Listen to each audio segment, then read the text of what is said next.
कोकणातून येताना मी हे भरपूर ओले काजू घेऊन आली आहे।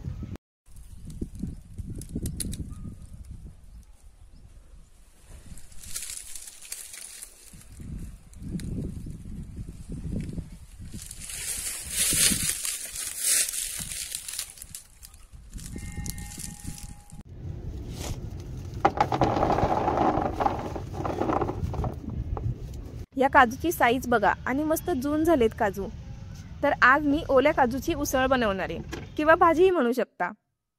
तर चला आता काजू कट करायला सुरुवात करूया। काजूला भरपूर चीक असतो म्हणून मी हाताला आणि विळीच्या पातीला सुद्धा तेल लावून घेतेय।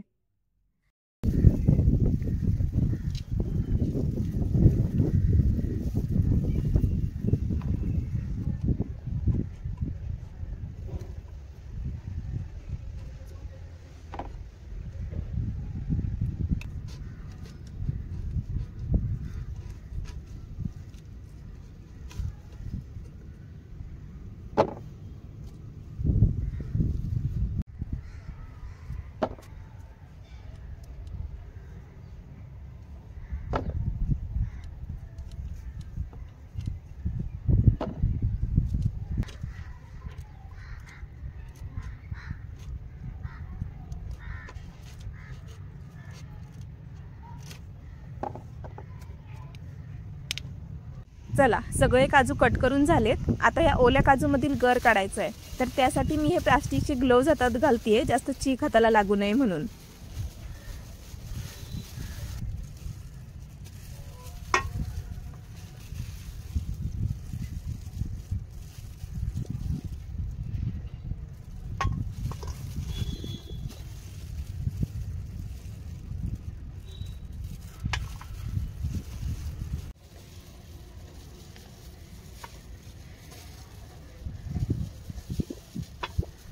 काजूगर सुद्धा काढून झालेत। आता ना या काजूगरवरील जी साल असते ती काढायची आहे। तर त्यासाठी मी हे काजूगर थोड्या वेळासाठी गरम पाण्यात ठेवणार आहे।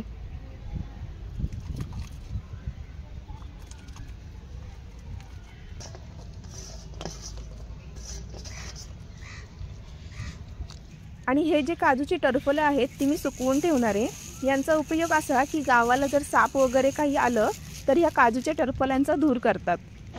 साधारण 20 मिनिटे ही गर मी पाण्यात ठेवले होते। गरम पाण्यात ठेवल्याने त्याची साल पटकन काढता येते। चला हे काजूगर आता खायला तयार आहेत। तर उसळसाठी पहिल्यांदा मी वाटण तयार करून घेते। त्यासाठी मी इथे कांदा, किसलेलं ओलं खोबरं, मिरची, आलं लसूण आणि कोथिंबीर घेतली आहे। यामध्ये थोडं मीठ आणि पाणी घालून वाटून घ्यायचं। हे बघा वाटण सुद्धा तयार झालंय।